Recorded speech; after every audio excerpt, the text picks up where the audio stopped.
Hola, ¿qué tal? Buenas tardes. Bienvenido al presidente de El Salvador, Nayib Bukele. Ojalá la estadía aquí en Costa Rica haya sido muy placentera y muy pura vida, como decimos nosotros. Y aprovechando que tengo pues a dos presidentes, don Rodrigo, a usted usualmente le hago alguna consulta. Voy a aprovechar que está el mandatario de El Salvador. Gracias, ya tengo la autorización, ¿verdad?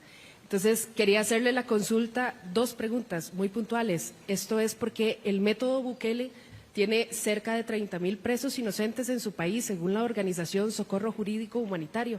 Considera que para evitar la crisis de seguridad que actualmente vive en nuestro país, debería de replicarse el sistema y qué garantiza que una vez que usted salga del poder, pues su método se mantenga. Esa sería una de las preguntas.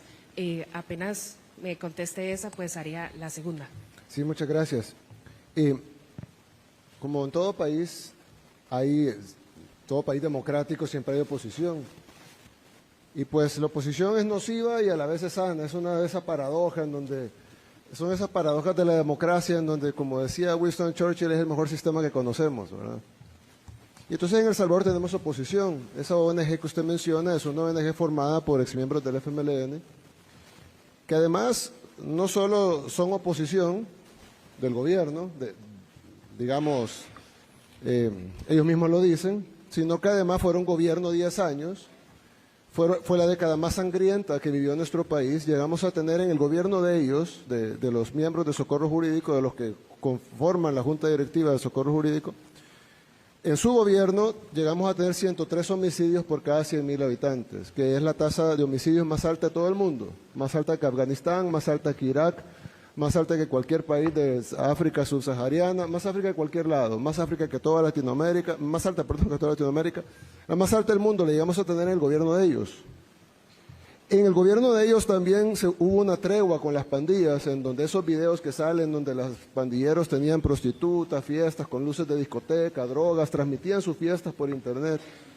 Fue en el gobierno de ellos, los de Socorro Jurídico, y esas ONGs no son los únicos. Hay otra que se llama Cristosal también, que son del FMLN, básicamente, de organizaciones de izquierda, y hay otras, un movimiento que se llama Movir también. Y ellos han inventado esta cifra de 30.000 inocentes, la cual yo les digo, bueno, obviamente en todo país del mundo no hay ninguna policía del mundo que sea perfecta. Y la razón de que no hay ninguna policía del mundo que sea perfecta, y cómo puedo afirmar eso, es porque en todo el mundo hay sistemas judiciales, y hay fiscales, y hay abogados defensores. Si las policías fueran perfectas y solo arrestaran 100% culpables, no habría necesidad de llevarlos a un juicio, donde hay un fiscal y un defensor y un juez, porque obviamente si el 100% son culpables, entonces mejor nos ahorramos el sistema judicial, nos ahorramos los fiscales, nos ahorramos las acusaciones, nos ahorramos las apelaciones y nos ahorramos los abogados defensores que cobran caro.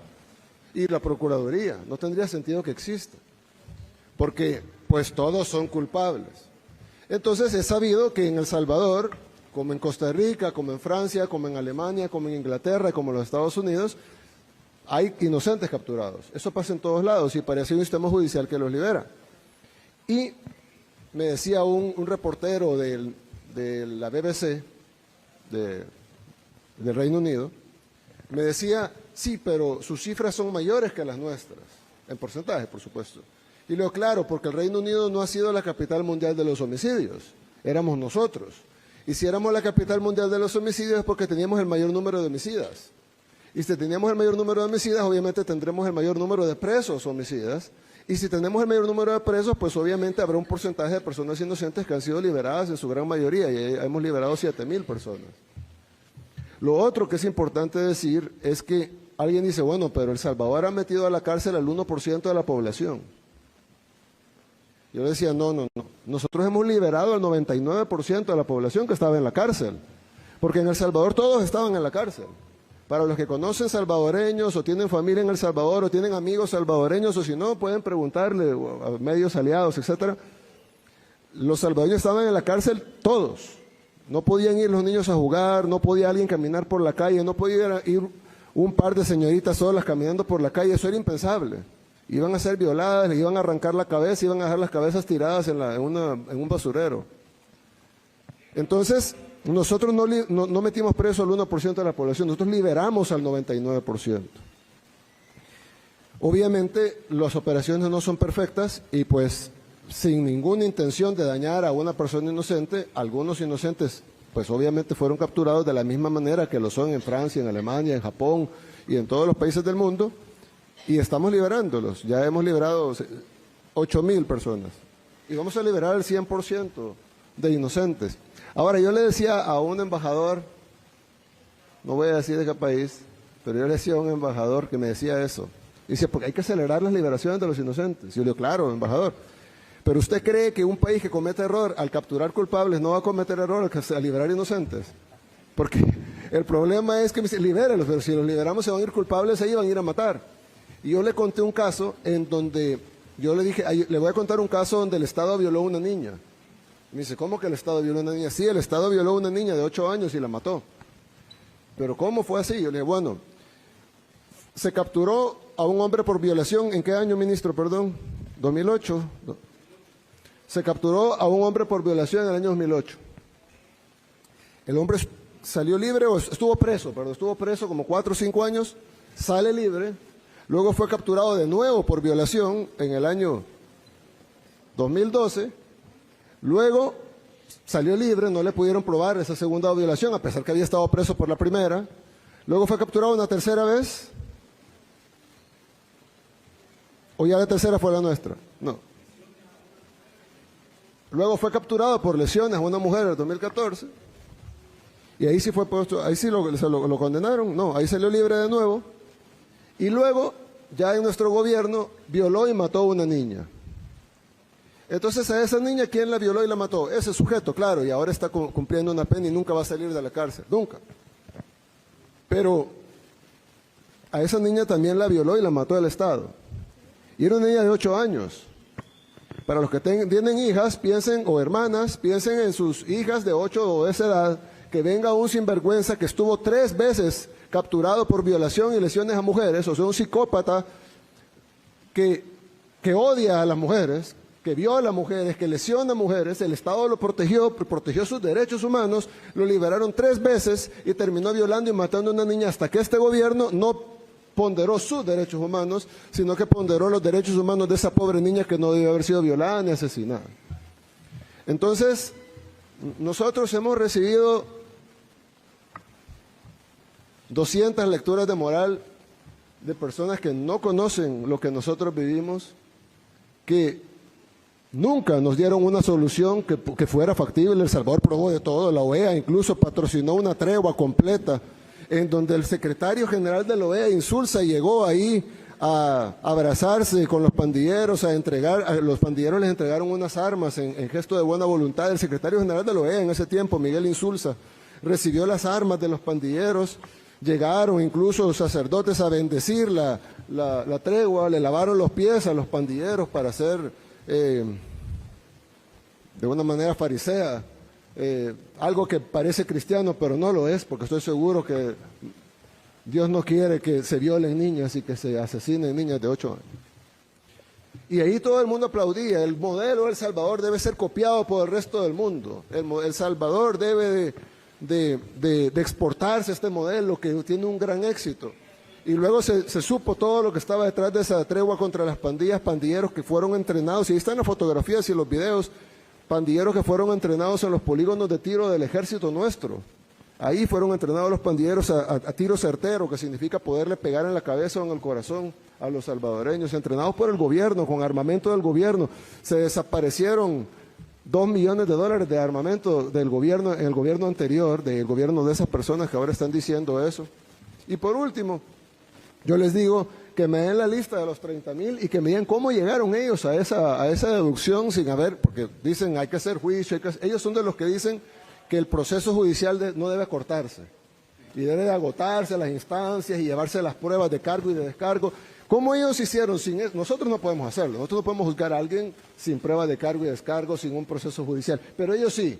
Ellos ya determinaron que hay 30,000 inocentes sin cargo y descargo, sin pruebas, sin juicio, sin oír al fiscal, sin oír a los acusadores, sin oír a los abogados defensores, sin ver ninguna audiencia, sin escuchar los testimonios de nadie. Ellos ya, por sus poderes mágicos, han definido que hay 30,000 inocentes. Yo lo que les quiero decir es de que nosotros los escuchamos a ellos, no a ellos, pues porque ellos son del FMLN, pero sí escuchamos a muchas ONGs, supuestamente defensores y organismos supuestamente defensores de derechos humanos, y hicimos sus recetas, las aplicamos, pero luego de 150,000 salvadoreños muertos por las pandillas, y luego de que en un fin de semana mataran 87 salvadoreños, en un fin de semana, nosotros tuvimos una reunión a las 3, 4 de la mañana y decidimos pararlo.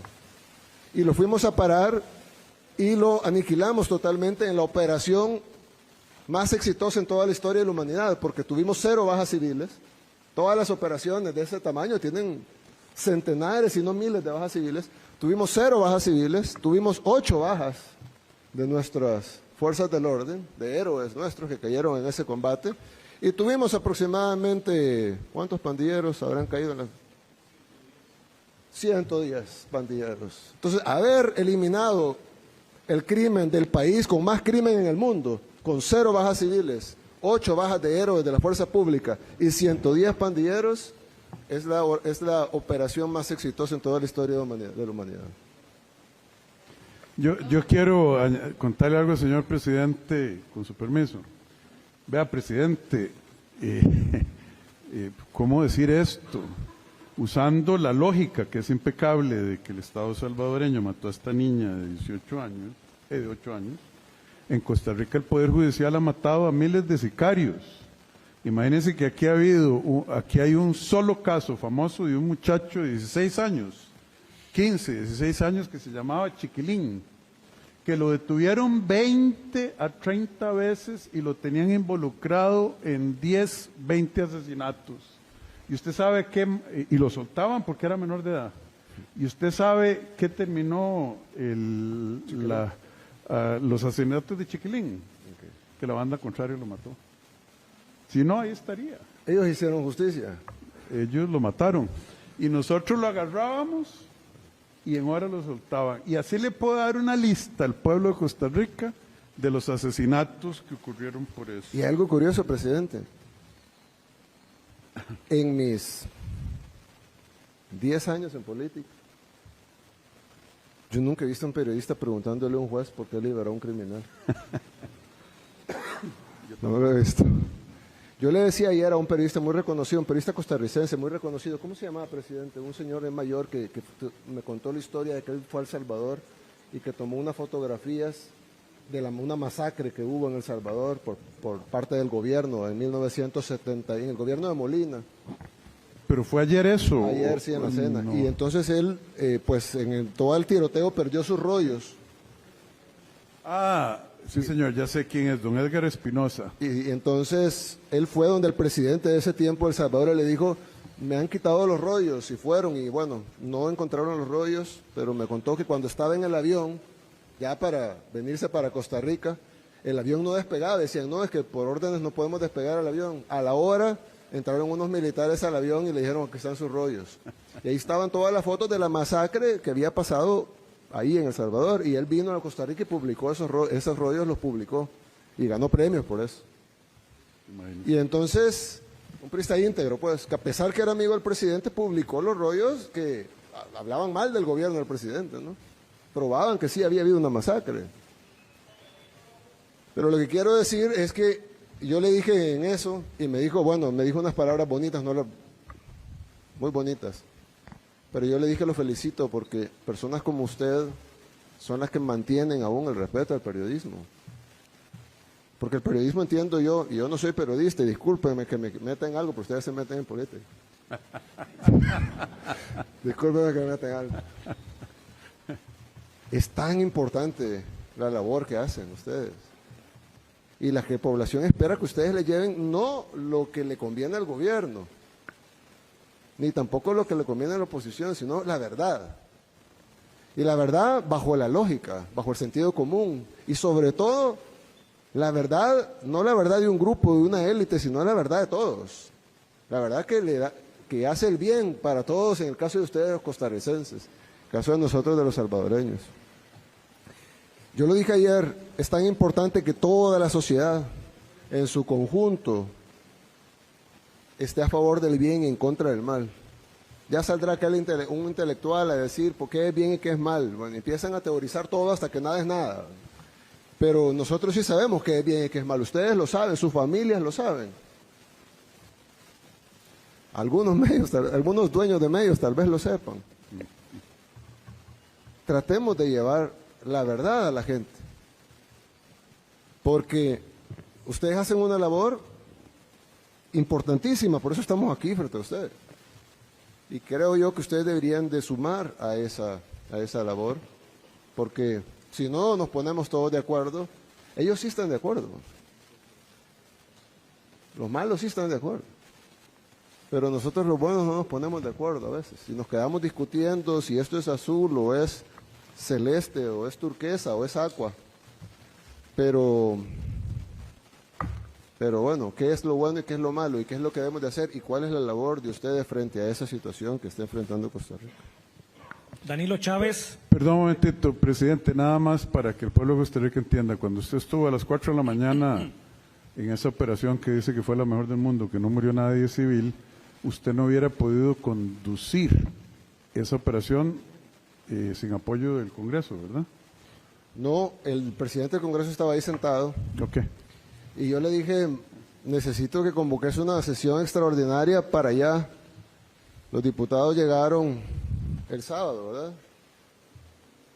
Sábado para domingo en la madrugada lo aprobaron, o a las 12 de la noche. En la madrugada del domingo a media balacera aprobaron el régimen de excepción y ese mismo momento salió la policía a atrapar a todos los pandilleros que ya los conocían. Ya sabían quiénes eran, si la policía sabe quiénes son, la policía sabe dónde están. Lo que pasa es que no es que los policías no los quieran agarrar, es que no pueden, dicen la orden. Y cuando lo agarran y luego lo llevan, sale libre y le matan a la familia. Entonces, ¿quién va a querer? O sea, es decir, es difícil. Yo se lo he dicho una vez y le doy un mensaje a los policías de Costa Rica. Ustedes están en la posición más difícil del mundo. Todos los seres humanos corremos del peligro, todos. Y el que diga que no es mentiroso. Todos los seres humanos vemos peligro y salimos corriendo. ¿Quiénes no huyen del peligro? Bueno, en el caso de Costa Rica, bomberos y policías. Sí. Dígame otro. Tal vez, no sé, rescatistas. Son raros, pues, los que no huyen del peligro. Ellos no huyen del peligro, van al peligro. Escuchan la balacera y van a la balacera. Solo piensen eso, ¿no? Uno escucha una balacera y se va. Ellos van a la balacera.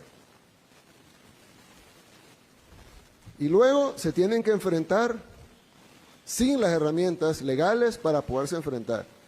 Y si acaso logran agarrar 10 criminales arriesgando su vida, los llevan para que los liberen y luego esos 10 criminales van o dan la orden que vayan a asesinar a la familia de ellos. Y luego nadie los protege a ellos. Y si a alguno se le ocurre, porque el presidente me contó el caso de eso de que si mata al que mató a, si luego se le ocurre ir y matar al que mató a su familia, van y lo meten preso a él. ¿Sí? Y ahí nadie sale y dice liberen a los inocentes, al contrario, ahí presionan para que se lo refundan en la cárcel. Yo sinceramente creo que estas organizaciones no son malévolas, son satánicas. Porque hacerle eso a alguien que luchó, que iba a dar su vida por su gente y que luego perdió a miembros de su familia por eso y que luego simplemente se defendió a su familia y que sea acusado y condenado por el mismo sistema y el mismo pueblo que defendió. Yo creo que es importante que se le dé el lugar a la fuerza pública que merece y que además se le den las herramientas jurídicas y de protección que ellos tienen que tener para poder hacer su labor. No es fácil hacer esta labor. Aquí están los policías penitenciarios, por ejemplo. Es una labor difícil. ¿Quién quiere estar revisando, haciendo requisas a los delincuentes? ¿Quién se propone para hacer ese trabajo? Yo no. Ellos ahí están haciéndolo, todos los días. No pueden estar ni en el celular chateando porque no hay. Y luego no vaya a ser que le pique la gallina a uno porque entonces a ellos les cae. Entonces, yo creo que uno debe ser agradecido. Agradezcamos a quienes nos protegen todos los días y démosles por lo menos, lo mínimo que les pudiéramos dar son las herramientas y las condiciones para poder hacer su trabajo y protegerlos a ellos y a sus familias, solamente. Continuamos con Danilo Chávez de La Reacción. Señor presidente Bukele, buenas tardes. Señor presidente Rodrigo Chávez, presidente de nuestro país. Estamos dándole cobertura a su visita, presidente Bukele, también para la agencia News on Demand de su país.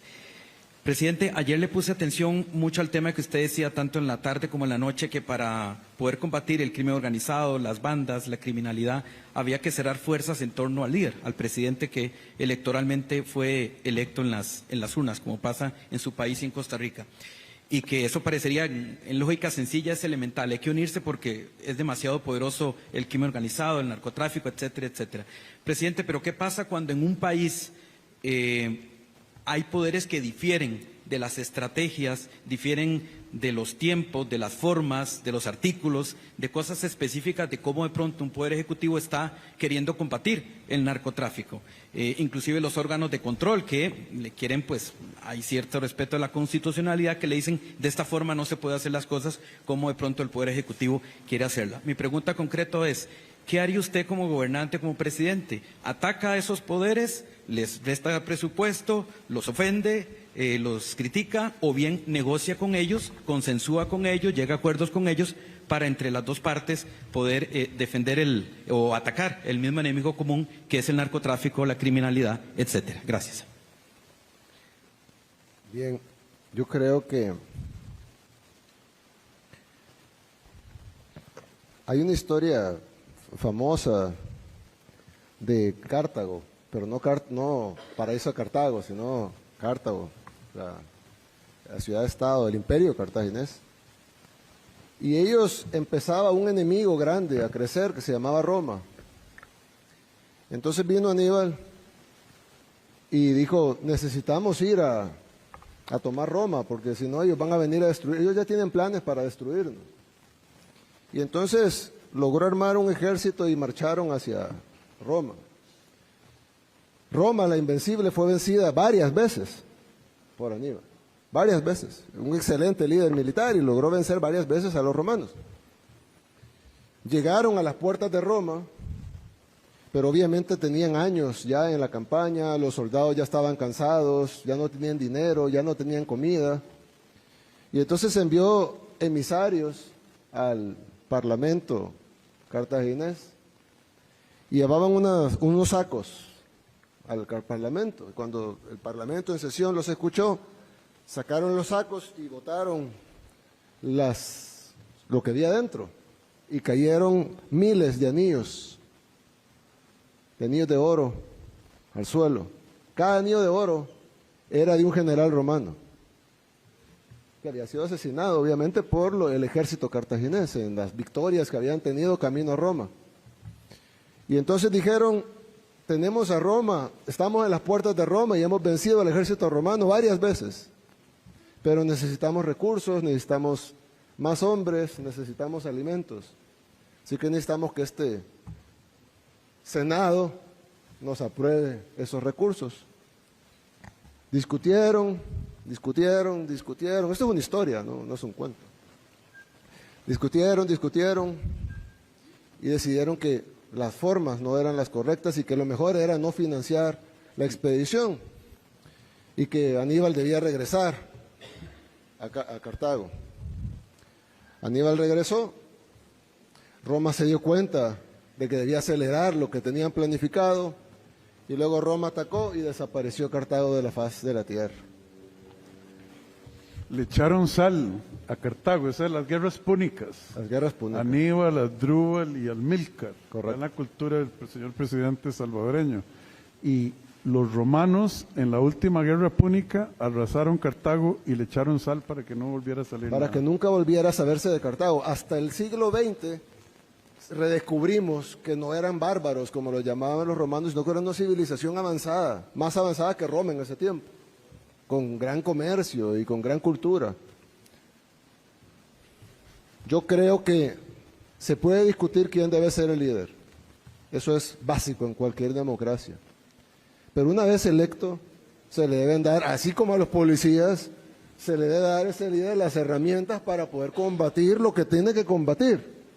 Si es la inseguridad, si es la pobreza, si es la exclusión social, será la exclusión social, si es la vivienda, será la vivienda. Pero lo que no se puede es pasar debatiendo infinitamente, las teorías son infinitas, cada quien puede salir con otra idea, cada quien puede salir con otra idea sobre esa idea, Y ese debate estéril e infinito no va a llevar a nada más que a perder la batalla contra la criminalidad, así como Cartago la perdió contra Roma. Continuamos con Daniel Parra de State TV. Saludos, señor presidente Nayib Bukele. Bienvenido, le reitero la visita. Presidente don Nayib, ¿qué recomendaciones tiene para el señor presidente de la República, don Rodrigo Chávez, para el sistema penitenciario luego de esta visita histórica? Sabemos que está a 10 minutos de retirarse acá. Y por último, si me regalaría una fotografía con su persona. Con mucho gusto, con mucho gusto. Sí, bueno, ya algunas las mencioné. Creo que se necesita, es un régimen bastante permisivo, con eso de las visitas íntimas, no conyugales, sino íntimas. Ojo, conyugales no estamos hablando de moralidad, de que si está casado, no, la pareja, la novia, quien sea, ¿no? Pero tiene que haber alguna estabilidad ahí. No puede ser que vea una señorita diferente cada vez, ¿verdad? Entonces, ese tipo de cosas, esa permisibilidad, ese acceso al exterior que tienen. Por ejemplo, ellos tienen televisión. Yo no tengo nada en contra que tengan audiovisual. Nosotros no les ponemos. Pero se les pudiera poner partidos de fútbol, películas y ese tipo de cosas. Pero tener acceso a los noticieros, por ejemplo, les da a ellos conocimiento de lo que está pasando afuera. Ya no necesitan ni siquiera que los informen los que vienen, sino que ellos están plenamente informados todos los días. Entonces, hay una serie de cuestiones que sin infringir sus derechos, mucho, sino simplemente regulando los derechos, dicen porque hay algunos que plantean el control total del Estado, que estoy seguro que los costarricenses no quieren eso, y otros que plantean el libertinaje total, que estoy seguro que tampoco los costarricenses quieren eso. Entonces existe el concepto de libertad ordenada, en donde todos tenemos libertad, pero está ordenada de acuerdo a las reglas que la misma sociedad pone para el bienestar de todos en la sociedad. Entonces, un reo que tenga audiovisuales me parece bien, me parece justo para que tenga algún tipo de entretenimiento, pero ese entretenimiento debería estar limitado a películas, partidos de fútbol, etcétera, pero no, por ejemplo, a cosas informativas. Es algo muy sencillo, pero hace mucha diferencia. Entonces, creo que sería muy largo darles uno por uno todos los puntos que hablamos y que además vamos a poner en el reporte, pero sí creemos que debe de hacerse menos permisivo el sistema penitenciario y debe de hacerse más pensando en sí los derechos de los reos, que los tienen, son seres humanos, tienen derecho a pesar que han matado, violado, etcétera, tienen derechos, pero pensando más en los derechos de los que están afuera y el derecho a un país de tener seguridad. Gracias.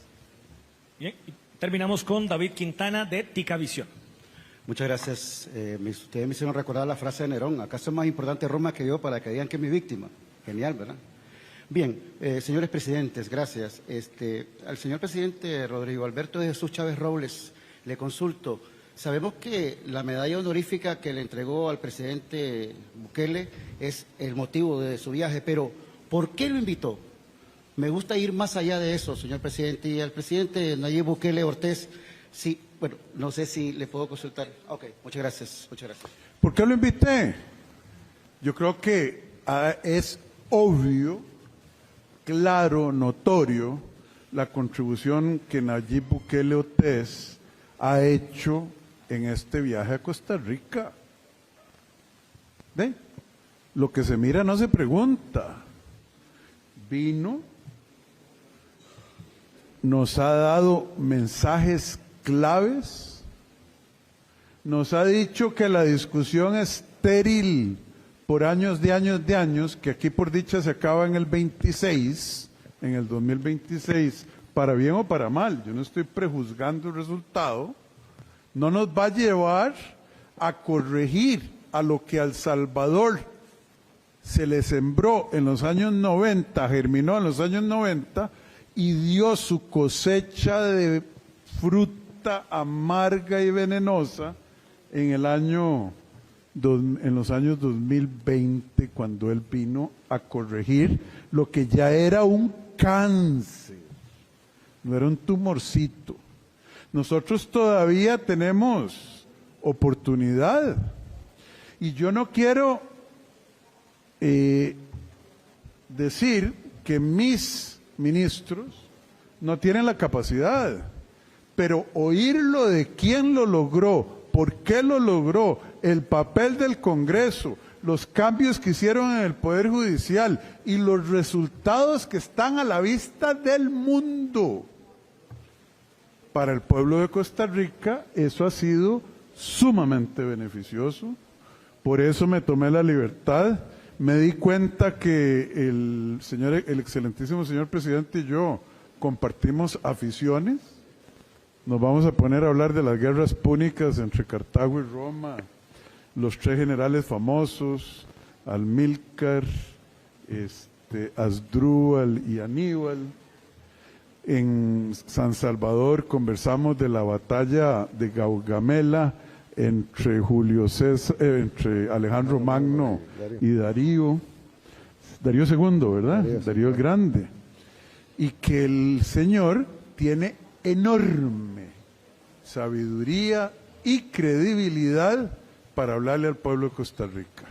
La condecoración se la merece, y se la merecía, y se la hubiéramos dado por los resultados que ha logrado. Esto, que pueda hablar directamente con un pueblo que necesita entender la naturaleza del debate estéril en la Asamblea Legislativa y en el Poder Judicial, es miel sobre hojuelas. Y le doy gracias a Dios que Él haya aceptado venir, porque yo creo que esto representa un punto de inflexión para nuestra sociedad. Gracias por su pregunta. Muchas gracias. Un aplauso para el señor Bukele, por favor.